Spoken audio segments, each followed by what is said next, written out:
Olá meus queridos, olá minhas queridas, eu sou o Carlos Godoy e este é o canal Uma Reflexão para a Sua Vida.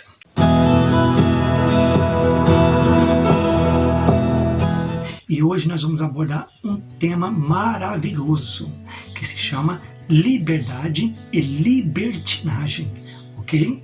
Então não esqueça de inscrever no canal e deixar o seu like. E vamos começar pelo conceito da liberdade. Vamos entender um pouquinho deste conceito, ok?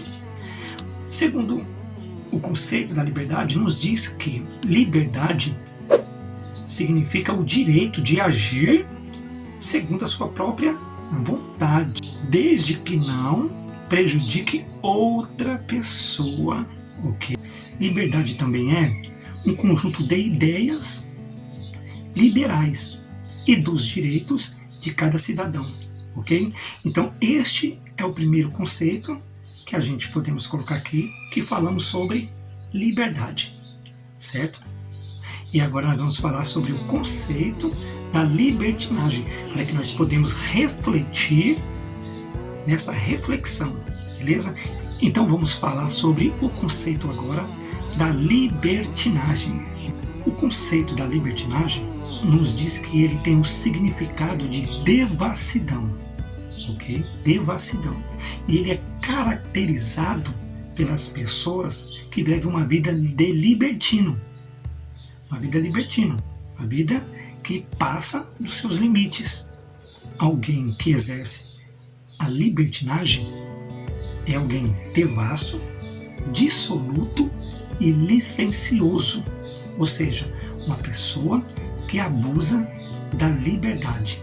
Então, meus queridos, vamos estar refletindo cada vez mais para que a gente podemos se colocar no nosso lugar e respeitar o lugar do outro, beleza? Liberdade. Liberdade dá o direito de você pensar, agir e falar. É um direito seu, um livre-arbítrio. Mas nós temos que entender que a liberdade ela tem um ponto fundamental, ok? Toda liberdade ela tem limite, ela tem seu limite. Em tudo nesta vida nós devemos entender que há limite em tudo, ok? Porque senão a gente acaba entrando na tal da libertinagem, certo? Então, se você tem o seu direito, o seu livre-arbítrio de pensar, de falar, entendeu? De agir, você tem que entender que esse direito seu, ele acaba quando o do outro começa, certo? Então, a sua liberdade, ela acaba quando o do outro começa.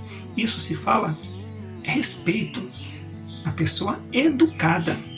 Então, todo mundo que respeita o seu próximo, respeita, né, as opiniões, respeita os pensamentos, as atitudes deles, de outra pessoa, entendeu? É uma pessoa educada, uma pessoa respeitosa. Então ela entende que o limite dela, entendeu? Acabou porque o do outro começou. Então se você querer ultrapassar a sua liberdade, entendeu? Você vai se tornar uma pessoa devassa, dissoluta, entendeu? A pessoa, então você acaba passando a ser uma pessoa devassa, dissoluto e licencioso. Foi o que eu tenho dito no conceito da libertinagem. É a pessoa que ele abusa da liberdade, entendeu? Então ele age com falta de respeito com ele mesmo. Ele não consegue ter um equilíbrio, ele não consegue ter um ponto fundamental na vida dele, porque tudo que ele faz, ele extrapola. Então você tem que entender, meu querido, você tem que entender, minha querida, que as coisas não funcionam, às vezes, da forma que a gente pensamos que seja, entendeu? Se eu tenho liberdade, eu posso fazer o que quer e ninguém pode falar nada. Não é bem assim, entendeu? Nós entendemos que eu posso pensar o que eu quiser, posso falar o que eu quiser e posso agir do jeito que eu quiser, mas eu tenho que entender que quando o outro, o meu próximo, entendeu? Ele se apresenta, ali acabou entendeu? Ou seja, cheguei num ponto que acabou a minha liberdade. Por quê? Porque agora eu educadamente vou respeitar a liberdade do meu amigo, da minha amiga, da forma que ele vai se expressar, ou seja, da forma que ele vai pensar e da forma que ele vai agir. Então, meus queridos e minhas queridas, vamos aprender um pouco a respeitar os nossos próprios limites e o limite do nosso próximo. Então, aprenda um pouquinho que a liberdade dá o direito de você fazer tudo, mas ele termina quando do outro começa. Então, se você começar a respeitar esse ponto de vista, você não vai entrar numa forma de devassidão, de uma falta de respeito, ok? Entendeu? Então você nunca pode invadir o direito à liberdade de outra pessoa, ok? Então este foi a nossa reflexão de hoje, falando sobre liberdade e libertinagem. E se você que gostou, que está gostando dos vídeos, deixa seu comentário e deixa outros temas para que a gente podemos abordar, ok? Que Deus abençoe e até a próxima.